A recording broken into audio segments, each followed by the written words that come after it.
इस वक्त जो रुला पड़ गया वो पाकिस्तान तहरीक-ए-इंसाफ के अंदर है। यानी तहरीक-ए-इंसाफ वो जमात जिसने अपने लीडर की गैर मौजूदगी में, यानी उनके लीडर को जेल कर दी गई थी, उसकी तस्वीर, उसकी ऑडियो, उसका सामने आना सब कुछ बंद था। यानी अगस्त से लेकर और 8 फरवरी तक, 5 अगस्त से लेकर 8 फरवरी तक लोगों ने इमरान खान की झलक नहीं देखी, लोगों ने इमरान खान को सुना ही नहीं। अच्छा, लीडर जेल में है और बिल्कुल गायब है, मीडिया के ऊपर उसका नाम लेने पर भी पाबंदी है, ना कोई जलसा, ना कोई जलूस, कुछ भी नहीं। लेकिन एक आदमी की जो पुराने स्टेटमेंट्स हैं उनको सोशल मीडिया पे चलाकर और सोशल मीडिया की एक ताकत के ज़रिए से एक जमात के जितने भी उम्मीदवार थे उन सबको लोगों ने वोट डाला। और पाकिस्तान में इतनी बड़ी कामयाबी इस तारीख़ में, पाकिस्तान की जितनी भी तारीख़ है उसमें किसी सियासी जमात को इतने ज़्यादा वोट नहीं पड़े जितने पाकिस्तान तहरीक-ए-इंसाफ ने ले लिए। यानी उस वक्त जब पूरा का पूरा इनके ऊपर एक दबाव था, जुल्म था, प्रेशर था, बदतरीन हालात थे, कोई बात सुनने को तैयार नहीं था, अदालत के अंदर भी बेचारे ख्वार, इलेक्शन कमीशन के अंदर भी ख्वार, बदतरीन हालात के अंदर इन्होंने इलेक्शन लड़े, तो तब भी ये पार्टी खड़ी थी और इसको लोगों ने वोट डाला। लेकिन अब जब बैरूनी फैक्टर्स थोड़े से नरम हुए हैं, मिसाल के तौर पे कहीं ना कहीं तहरीक-ए-इंसाफ के हक में भी फैसले आ रहे हैं अदालतों से, अदालतें अपनी स्पेस भी वापस लेना चाहती हैं। हमने देखा कि पाकिस्तान तहरीक-ए-इंसाफ ने छोटे मोटे एहतजाज भी शुरू कर दिए हैं, बाहर निकल रहे हैं इनके लोग, असम्बली के अंदर इनके लोग पहुँच गए हैं, वो बातचीत कर रहे हैं, अदालत के अंदर भी जाते हैं, कहीं रिलीफ मिलता है, कहीं नहीं मिलता। तो रफ्ता रफ्ता चीज़ें पहले जितनी जो बुरी थी वो उतनी बुरी अब नहीं है। तो इस सूरत हाल में बजाय इसके कि ये पार्टी मज़ीद मजबूत होती, ये पार्टी अंदर से कमज़ोर होना शुरू हो गई है। अब ये खुद से कमज़ोर हो रही है या इसको कमज़ोर किया जा रहा है, लेकिन इसकी वजह से तहरीक-ए-इंसाफ को चंद बड़े नुकसानात हो रहे हैं। एक तो ये है कि जो लोग पाकिस्तान तहरीक-ए-इंसाफ को छोड़ गए थे और जो लोग पीछे बच गए थे, या जो नए लोग आए जिन्होंने आकर पाकिस्तान तहरीक-ए-इंसाफ को संभाला दिया, उनके बीच में एक सर्द जंग चल रही है। यानी वो लोग जो पाकिस्तान तहरीक-ए-इंसाफ में पहले मौजूद थे और फिर वो छोड़कर चले गए, वो अब इंटरव्यूज़ दे रहे हैं, बात कर रहे हैं, खुलकर सामने आ रहे हैं और तनकीद कर रहे हैं मौजूदा तहरीक-ए-इंसाफ की क़यादत पर। और जो मौजूदा तहरीक-ए-इंसाफ की क़यादत है वो तनकीद कर रही है छोड़कर जाने वालों पर। एक तो लड़ाई ये है। दूसरा, तहरीक-ए-इंसाफ के अंदर भी एक डिवीज़न चल रही है, एक अजीबोगरीब किस्म का एनवायरनमेंट बना हुआ है। ऐसे माहौल में उमर अयूब साहब ने सेक्रेटरी जनरल की सीट से इस्तीफ़ा दिया कि जी मैं अपोजिशन लीडर हूँ, तो मैं ये 2 जिम्मेदारियां नहीं उठाना चाहता। फिर खबर आती है कि किसी और को बनाया जाएगा, फिर खबर आती है कि नहीं बनाया जाएगा, वो एक कंट्रोवर्सी अलग है। लेकिन इमरान खान साहब की इजाज़त से ये हुआ, ये भी कहा गया बैरिस्टर घोर की जानिब से। फिर जुनेद अकबर साहब हैं, बड़े अच्छे मेंबर कौमी असम्बली हैं और बड़े ज़बरदस्त आदमी हैं। मेरी इनसे बात हुई, इनको बड़ा अच्छा नॉलेज है, ख़ास तौर पे अपने इलाकों के हवाले से जहाँ पे ये मालाकंड के रहने वाले हैं, और उसके अलावा जो पावर सेक्टर है उसमें इनकी बड़ी अच्छी रिसर्च है। तो पढ़े लिखे आदमी हैं। मेरे इनसे 2-3 दफ़ा बात की है तो मैंने उनसे काफ़ी चीज़ें सीखी, क्योंकि उनको जिन चीज़ों के मुतालिक पता है वो उसमें काफ़ी एक्सपर्ट हैं, उन्होंने मुझे कुछ चीज़ें बताई भी थी। बहरहाल ये भी अब कोर कमेटी से रिज़ाइन दे गए, ये कहते हुए कि जनाब इमरान खान साहब के शायद फैसले कुछ और हैं और बाहर हमारे पास चीज़ें कुछ और आती हैं और हमें इमरान खान साहब से मिलने नहीं दिया जाता। अब ये तहफ़्फ़ुज़ात बढ़ते जा रहे हैं। अवाम के अंदर एक अलग तरह का रिएक्शन है। अवाम बार बार कहती है कि कॉल दें, बाहर निकालें लोगों को, इमरान खान को इतने अरसे से बेगुनाह जेल में रखा हुआ है, उनको बाहर निकालने का बंदोबस्त करें। तो वहाँ पर एक अलग किस्म का रिएक्शन है। अली अमीन गंडापुर साहब जो हैं वो क्योंकि एक सूबे के वज़ीर आला हैं, तो उन्हें पूरे निज़ाम के बीच में रहकर अपनी वज़ारत आला चलानी होती है। उनको वफाकी वज़रा से भी मिलना पड़ेगा, वज़ीर आज़म से भी मिलना पड़ेगा, एस्टेब्लिशमेंट के लोगों से भी सिक्योरिटी के मामलात में बात करनी पड़ेगी। ये तो करना पड़ेगा उन्हें। अब जब वो इस तरफ जाते हैं तो उनके ऊपर एक यलगार हो जाती है। सेम टाइम में जब अली अमीन गंडापुर साहब वार्निंग देते हैं और चढ़ाई करते हैं तो वो उसी वक्त हीरो भी बन जाते हैं। तो उनके लिए भी सिचुएशन जो है वो दोनों तरफ की चल रही है। तो ये एक सूरत हाल तो बनी हुई है, लेकिन पाकिस्तान तहरीक-ए-इंसाफ इन इख्तलाफात की वजह से कमज़ोर हो रही है। इन इख्तलाफात को नज़रअंदाज किया जा सकता था, डिले किया जा सकता था, मुश्तरका हिकमत अमली बनाई जा सकती थी।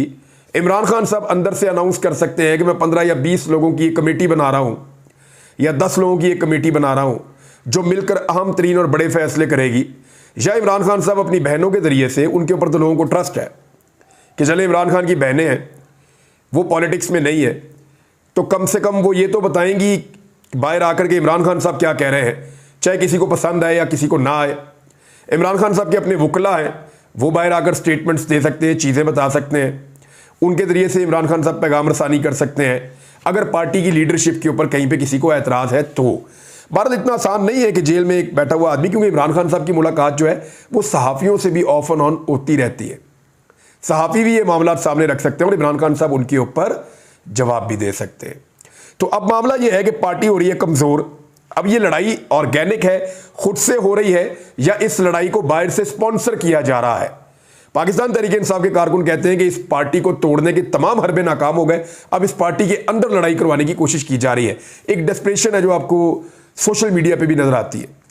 इसके नुकसान क्या होंगे ये मैं आपको बता देता हूं कि वो कौन सी चीज़ें हैं जिन चीज़ों से पाकिस्तान तहरीक इंसाफ का फोकस बिल्कुल नहीं हटना चाहिए, लेकिन इन लड़ाइयों के नतीजे में फोकस वहां से शिफ्ट होकर किसी ऐसी सिमत में जा रहा है जहां फोकस नहीं जाना चाहिए। नंबर 1, तहरीक इंसाफ का जो सबसे बड़ा इशू है वो तो इमरान खान साहब की आज़ादी है कि उनको उन केसेस के अंदर रखा हुआ है जिन केसेस का कोई कानूनी जवाब ही नहीं है। इस वक्त इमरान खान जेल में कैद है इसलिए कि उन्होंने अपनी बीवी से शादी की हुई है और कोई मुकदमा उनके ऊपर इस वक्त नहीं है। जितने मुकदमा बनाए गए, सबसे खौफनाक साइफर का मुकदमा था वो भी उड़ गया। तोशा खाना का क्या बना वो भी आपके सामने है। अलकादर वाला चल रहा है, उसका क्या होगा वो हम सब जानते हैं कि उसके अंदर भी कोई ऐसी चीज़ें या सबूत मौजूद नहीं है। और बाकी जो केसेस उन पे बने ज़्यादातर में उनकी जमानतें कन्फर्म हो चुकी हैं। तो इमरान खान साहब के ऊपर एक ही केस है जिसमें इस वक्त वो अदालत में बंद है, जेल में बंद है। अदालत में एक ही केस है और वो है उनकी बीवी से उनके निकाह का, यानी इद्दत का एक घटिया केस बनाया हुआ है। अब पार्टी की तवज्जो इस वक्त इमरान खान को बाहर लाने के लिए एक लायामल बनाने पे होनी चाहिए थी, लेकिन वो इंटरनल मामलात में उलझ गए।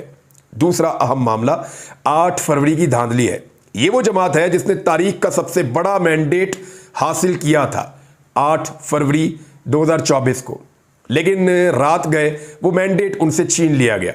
इस जमात के मैंडेट पे पाकिस्तान की तारीख का सबसे बड़ा डाका पड़ा है। इतना बड़ा डाका 1971 में भी नहीं पड़ा था। तो वो जो डाका इन पे पड़ा है, इनका फोकस होना चाहिए था कि ट्रिब्यूनल्स में जाके एहतजाज करके, असेंबलियों में आवाज़ उठा के, हर फोरम को इस्तेमाल करते हुए नेशनल इंटरनेशनल हर लेवल पे अभी अमेरिका के अंदर जो है वो करारदाद पास हो गई है और कितनी बड़ी अक्सरियत से हुई है, ये बहुत बड़ी कामयाबी है।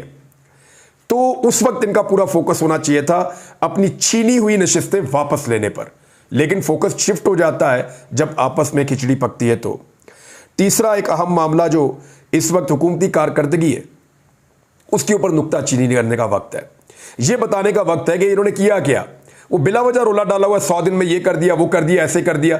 किसी एक हुकूमती बंदे को ये याद दिलाया गया कि आपने तो 200 से 300 यूनिट फ्री बिजली देनी थी और आपने तो बिजली की कीमत 3 गुना कर दी है। जिन्होंने 300 यूनिट बिजली फ्री देनी थी वो 3 से 4 गुना बिजली की कीमत कर चुके हैं। गैस की कीमत कहां पहुंचा दी है। इन चीजों पे आवाज उठाने वाला है कोई नहीं। हुकूमती कारकर्दगी पे बात नहीं हो रही, बैड गवर्नेंस पे बात नहीं हो रही। खैबर पख्तूनख्वा के 91 बड़े मंसूबे छीन लिए गए और उस पर कोई बात ही नहीं कर रहा। तो फोकस शिफ्ट हो गया इंटरनल लड़ाई पे। चौथी चीज यह है कि कैदोबंद जो लोग काट रहे हैं, जो लोग इस वक्त भी जेलों में बंद हैं, खवातीन है, जितना जुल्म पाकिस्तान तहरीक इंसाफ के ऊपर हो रहा है, अभी जो इनके कैदी बंद हैं, चाहे वो मिलिट्री कस्टडी में है चाहे दूसरी जगह पे है, उनके केसेस को लड़ने की बजाय या उन मामलात को आगे बढ़ाने की बजाय, फोकस वहां रखने की बजाय आपस की लड़ाई चल रही है। नंबर 5, जो आने वाली एक तहरीक है जिसको पाकिस्तान तहरीक इंसाफ तैयार करना चाहती है। इमरान खान साहब ने कहा कि मेरे लोग तैयार हैं, हम जल्द एक कॉल देंगे और पाकिस्तान की तारीख का सबसे बड़ा एहतजाज होगा और फिर वो अपने मकासद हासिल कर देंगे, उन्हें यह लगता है। तो ये तो वक्त था उस तहरीक की तैयारी का। वो तैयारी किधर है? कहीं नहीं है। एक और अहम मामला है कि जितना जुल्म और सितम पाकिस्तान तहरीक इंसाफ पर हुआ है, पाकिस्तान की सियासी तारीख में किसी सियासी जमात पर सियासी दौरे हुकूमत में या जमहूरी दौरे हुकूमत में इतना जुल्म कभी नहीं हुआ। डिक्टेटरशिप की मिसाल अपनी जगह पे है, उसके साथ तो इसको मैच ही नहीं करना चाहिए, लेकिन जमहूरी अदवार इसको कहा जाता है, जमहूरी दौर कहा जाता है। तो इतना जुल्म तो कभी नहीं हुआ। अब उसको एक्सपोज करने की बजाय आपस में लड़ेंगे तो उसका क्या फायदा। फिर कारकुनों में एक बददिली पैदा हो रही है। जो कारकुन फोकस रखना चाहते हैं उन मामलात पे जो मैंने अभी आपके सामने बयान किए, उनका फोकस दूसरी तरफ जब जाता है तो एक बददिली पैदा होती है कि ये तो आपस में लड़ रहे हैं, तो ये हमें रहनुमाई क्या देंगे या हमें रास्ता क्या दिखाएंगे। एक ये बड़ा अहम नुक्ता है। 8वां नुक्ता यह है कि जो अदालती मुकदमात हैं उनसे तवज्जो हट रही है। अदालतों में इस वक्त पाकिस्तान तहरीक इंसाफ के हाथी निकल गए हैं, पूंछल फंस गई है, मामला थोड़े थोड़े अड़े हुए हैं। पूरा फोकस ये होना चाहिए कि अदालतें जिस वक्त अपनी स्पेस रीगेन करना चाहती हैं तो अदालतों के अंदर पाकिस्तान तहरीक इंसाफ अपने मुकदमात को बेहतर और मौसर अंदाज में लड़े और सोशल मीडिया के और मीडिया के प्लेटफॉर्म्स के ऊपर उन मामलात को उठाए ताकि उन्हें इंसाफ मिले। लेकिन तवज्जो कहीं और है। एक और चीज़ जो है कि अगर ये तकसीम जारी रहती है और इसी तरह ये तकसीम बढ़ती है तो याद रखिएगा कि खैबर पख्तूनख्वा जो वाहिद सूबा है जहाँ पाकिस्तान तहरीक इंसाफ की हुकूमत है, वहाँ इनकी हुकूमत और वफाक में इनकी अपोजिशन, ये दोनों ख़तरे में पड़ जाएंगे। और ये आने वाले वक्त में अगर होश के नाखून ना लिए तो इनको ये होता हुआ भी नज़र आ जाएगा। और आखिरी चीज़ ये है कि पाकिस्तान तहरीक इंसाफ के पास एक बयानिया है जो इस वक्त इस मुल्क में किसी के पास नहीं है। उनके पास एक बयानिया है, वो बड़ा मौसर बयानिया है, जिस बयानिए की वजह से इमरान खान के कई महीने जेल में होने के बावजूद वो बयानिया इतना तगड़ा है कि लोगों को मजबूर कर दिया उन्हें वोट डालने पर, और लोगों ने वोट डाला। तो उस बयानिए को धचका पहुंचेगा कि जनाब ये बयानिया अगर एक पार्टी को इकट्ठा नहीं रख सकता तो पूरे मुल्क को कैसे इकट्ठा रखेगा। तो ये वो नुकात हैं जो मैंने आपके सामने रखे, जो नुकसान पाकिस्तान तहरीक इंसाफ को इस इंटरनल डिवाइड का हो रहा है। और उसकी एक रीज़न मैं आपको और भी बताता हूँ।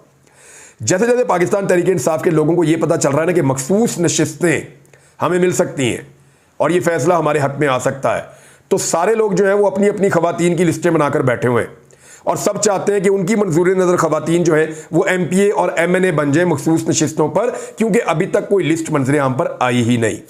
लीडर जेल में, सब अपनी अपनी खवातीन को बनाना चाहते हैं। तो इख्तलाफात के बढ़ने की एक वजह यह भी है, तो इसको भी आपने जहन में रखना है। बहरहाल ये पाकिस्तान तहरीक इंसाफ का फैसला है और देखना यह है कि वो कैसे इन मामलात से अपने आप को निकालते हैं।